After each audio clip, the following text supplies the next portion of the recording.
Do you believe there is the possibility of life after death? In some form, yes. Ultimately, we have to wait and see. There's only one way to find out. I hope we'll wait a long time. Well, exactly, yes.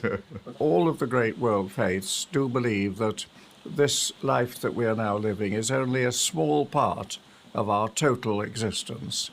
There is the traditional Christian view that at death we go either to heaven or hell, or if you're a Catholic, heaven or hell or purgatory.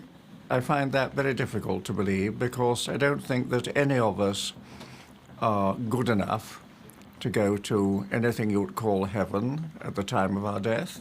I don't think any of us are bad enough to go to anything you would call hell at the moment of our death. I'm inclined to favor something that is slightly more like purgatory than heaven or hell, namely multiple lives, reincarnation, in other words.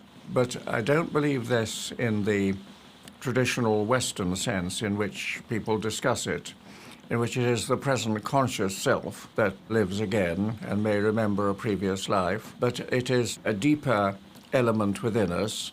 I would describe it as a dispositional structure. We are rather like runners in a relay race. We at the moment carry the torch. It was handed on to us from a previous human life. We now carry the fundamental dispositional structure that person had, and that person modified it for better or worse, and we, in our lives, are again modifying it and handing it on to some future individual personality. And in each relay, I am transmitting something, but I'm not existing personally. I have no consciousness of it. My personality disappears. I'm not liking this very much. No.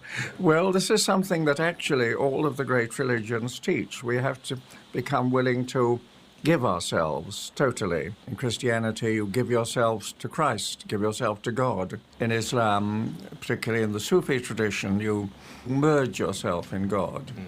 Within Buddhism, you eliminate the ego. It is the challenge of all the great world religions, that we are to be willing to die, willing to give ourselves up. And suppose I'm not? I'm afraid you can't help it. I would like to live forever, but I'm not going to. And I ought to be glad that I'm contributing in this way to the long, long, long creative process, which will lead to, ultimately, I know not what.